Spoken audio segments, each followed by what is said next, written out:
নমস্কার বন্ধুরা, উত্তরাংশ কিচেনের পক্ষ থেকে সবাইকে স্বাগত।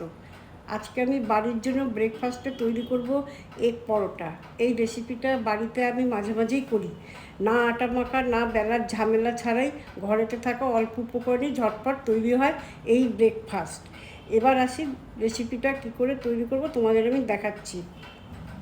এগ পরোটা বানাতে লাগছে 3 বাটি আটা। আমি এখানে নিয়েছি 3 বাটি আটা মানে 250 গ্রাম, 3খানা ডিম, আর পেঁয়াজ কুচি, কাঁচা লঙ্কা কুচি, গ্রেট করা আদা, ধনেপাতা কুচি,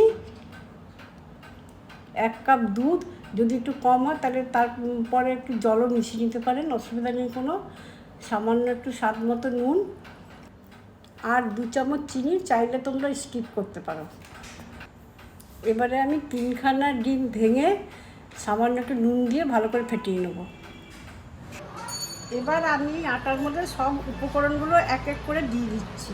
প্রথমে দিচ্ছি পেঁয়াজ, তারপরে দিচ্ছি গ্রেট করা আদা, কাঁচা লঙ্কা কুচি। এবারে দিচ্ছি নুন, 1 চামচ নুন দিলাম, আগে আমি ডিমে কিছুটা নুন দিয়েছিলাম। এবারে দিচ্ছি চিনিটা, এবারে দিচ্ছি ডিম,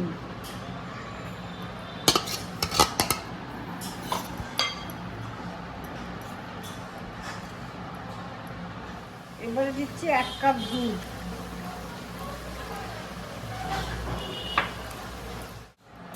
এবারে জল দিলাম,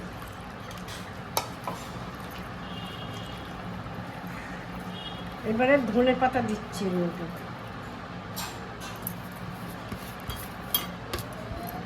এবারে আমি ভালো করে মেখে তোমাদের দেখাচ্ছি। এই দেখো, আমি এবার হাত দিয়ে এটাকে ভালোভাবে ব্যাটারটা তৈরি করে নিলাম। এবার এর মধ্যে সামান্য একটুখানি গোলমরিচ গুঁড়ি দিচ্ছি,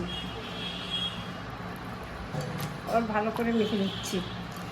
এই যে আমার গোলা তৈরি হয়ে গেল। ঘনত্বটা ঠিক এইরকম হবে, না পাতলা না মোটা, ঠিক এরকম টাইপের হবে। এই এবার আমি পরোটাগুলো একটা একটা করে ভেজে নিচ্ছি। প্রথমে ফ্রাই প্যানে দিলাম অল্প তেল, তেল গরম হয়ে গেছে। এবারে এর মধ্যে আমি ব্যাটারটা দিচ্ছি।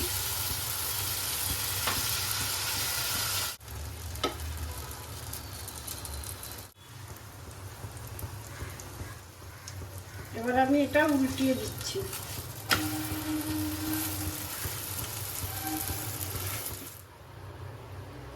এই দেখো, আমার পরোটাটা হয়ে গেল। এবার আমি তুলে রাখলাম। এই দেখো, আমার সবকটা পরোটা তৈরি হয়ে গেল। এটা তোমরা টমেটো সস দিয়ে খেতে পারো, খুবই ভালো লাগে খেতে।